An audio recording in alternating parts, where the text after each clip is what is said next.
Nah, kita akan membahasnya lebih jauh bersama Direktur Geopolitik Grid Institute, Pak Teguh Santosa, mengenai eskalasi di perbatasan Thailand dan Kamboja ini. Selamat pagi, Pak Teguh. Selamat pagi, Mas Fahmi. Ya, Pak, salam sehat selalu, Pak Teguh. Salam sehat, sama-sama. Pak Teguh, menarik kalau melihat eskalasi di perbatasan Thailand dan Kamboja yang tidak pernah kunjung selesai. Ini sudah terjadi kayaknya hampir dari puluhan tahun yang lalu ya. Bahkan 100 tahun lalu juga ini sudah mulai ada konflik yang seperti ini dari pembebasan dari penjajahan itu sendiri. Nah, sampai dengan saat ini di tahun 2025 yang di Timur Tengah sudah terjadi keributan gitu ya, perang. Di Rusia juga terjadi perang. Sekarang Asia mau ikut-ikutan nih. Panas-panasan perang ya. Harapan kita sih nggak terjadi gitu ya. Mudah-mudahan ini bisa meredam meskipun ini konflik yang kayaknya nggak tahu ujungnya seperti apa gitu. Nah, tapi Pak Teguh, sebenarnya kalau Pak Teguh melihat apa yang terjadi dengan Thailand dan Kamboja ini mengenai konflik perbatasan yang sepertinya tidak ada jalan tengahnya, ribut terus dari tahun ke tahun, Pak Teguh.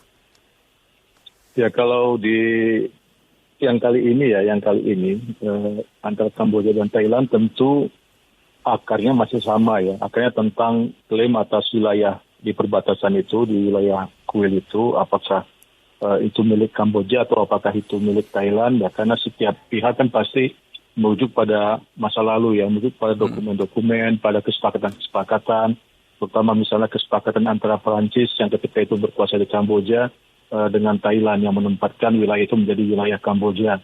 Sengketa kemudian tahun 62, Mahkamah Internasional atau International Court of Justice memutuskan itu menjadi milik Kamboja gitu ya. Sementara Thailand punya pandangan yang berbeda dengan dokumen-dokumen perjanjian yang menurut mereka sulit juga.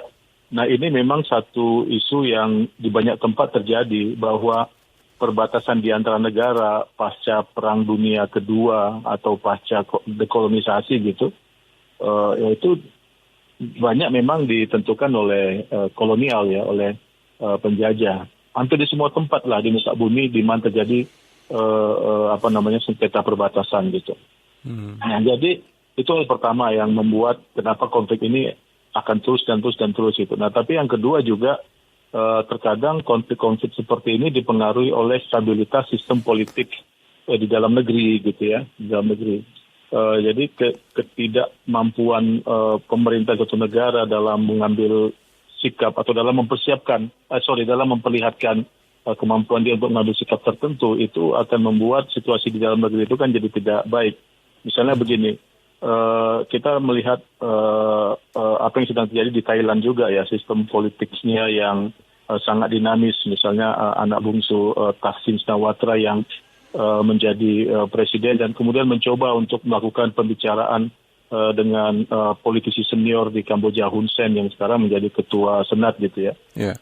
Dulu Perdana Menteri. Nah, pembicaraan ini yang kemudian direkam oleh Hun Sen, kita juga nggak tahu apa sebabnya, tapi Hun Sen mengatakan supaya terjadi clarity atau kejelasan dari komunikasi antara Thailand dan Kamboja atau antara mereka berdua, sehingga tidak ada pernyataan-pernyataan yang dipotong dan kemudian dikeluarkan dari konteks. Itu maksud Hun Sen.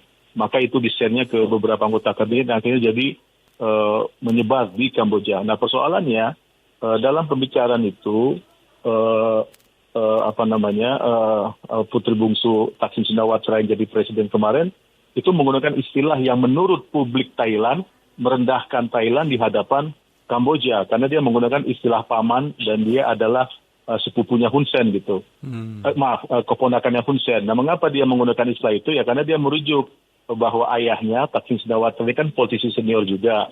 Kemudian Hun Sen ya politisi senior walaupun tetap lebih senior daripada Thaksin. Jadi dia hendak menggunakan idiom-idiom yang itu memperlihatkan kedekatan di antara dia dan Hun Sen gitu ya, senior itu di Kamboja, sehingga itu bisa meredam ketegangan. Nah, tapi persoalannya dinamika politik di Thailand ini tidak sama ya dengan di Kamboja yang barangkali lebih stabil sistem monarkinya, bukan sama-sama monarki gitu ya. Apalagi ini presiden dari anak Thaksin ya, atau dari keponakannya Yingluck Shinawatra, adiknya Thaksin. Kan ini dari keluarga Shinawatra nih, gitu yang sedikit banyak agak kontroversial ya di kalangan masyarakat Thailand.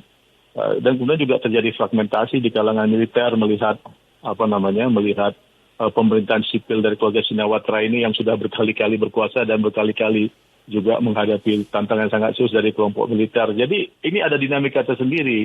Ya, dinamika tersendiri di center kekuasaan di Thailand ini, mau tidak mau dia akan merembet ke garis komando di bawah di kalangan militer yang berada di garis depan di antara tadi itu di wilayah yang dipersengketakan itu. Gitu. Yeah. Jadi akhirnya tensinya jadi berubah. Nah, dinamika domestik ini yang kemudian akhirnya berujung pada konflik yang kemarin kita lihat. Nah, itulah kira-kira yang mendasari. Pertama ada situasi yang semua kita sudah pasti, saya pikir publik kita yang sangat tertarik dengan dinamika regional ya, belakangan ini banyak konflik, tadi Mas Fahmi saya sebutkan, pasti akan mencari terus.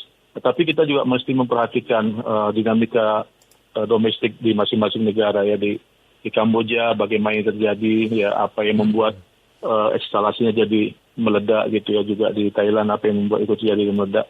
Sehingga kita bisa men-trace kira-kira ini akan seperti apa begitu. Nah, kalau kita melihat dinamika bahwa aksi saling serang ini kerap terjadi ya kita juga melihat ada ada eskalasi, nanti ada deeskalasi, kemudian nanti ada kesepakatan baru gitu ya. Dan memang kita berharap besar bahwa kedua negara di kawasan Asia Tenggara ini bisa menahan diri, dan seperti yang disampaikan oleh pemerintah kita juga oleh Malaysia yang sekarang menjadi ketua ASEAN, supaya apapun itu persoalannya menempuh jalan-jalan damai untuk meredakan ketegangan gitu ya. Dan Indonesia ketika menjadi ketua ASEAN tahun 2011 sudah pernah mengambil inisiatif itu ya, dan mengundang kedua negara ke Jakarta.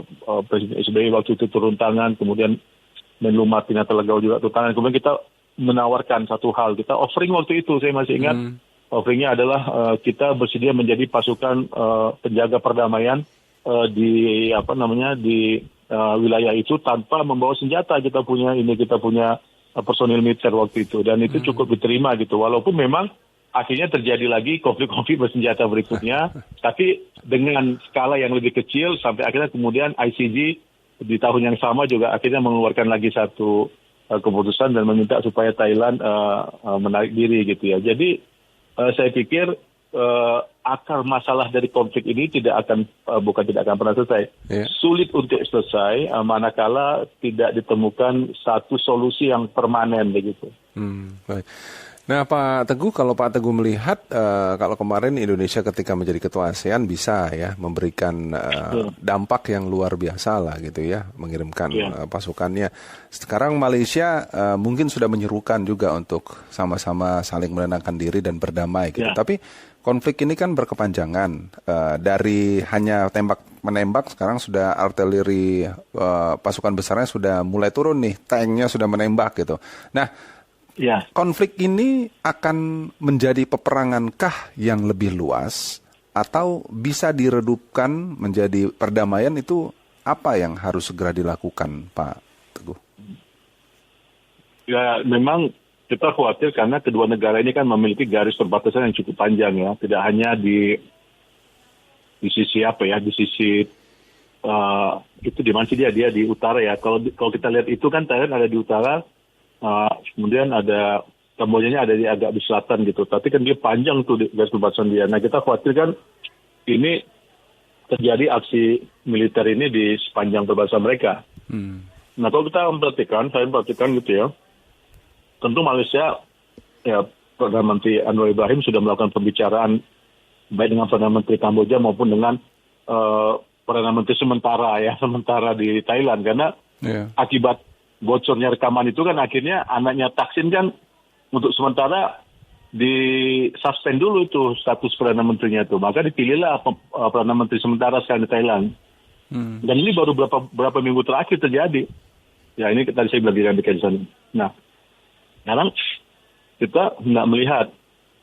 Tapi memang Malaysia sudah melakukan hal pertama yang harus mereka lakukan, yaitu menghubungi kedua pemimpin existing di kedua negara ini dan mengajak mereka bertemu. Nah, cuma memang faktual saya juga tidak tahu ya apakah ini akan berpengaruh atau tidak, karena Malaysia ini kan memiliki perbatasan langsung dengan Thailand ya. Baik. Dengan Thailand, dan di situ kan juga ada satu isu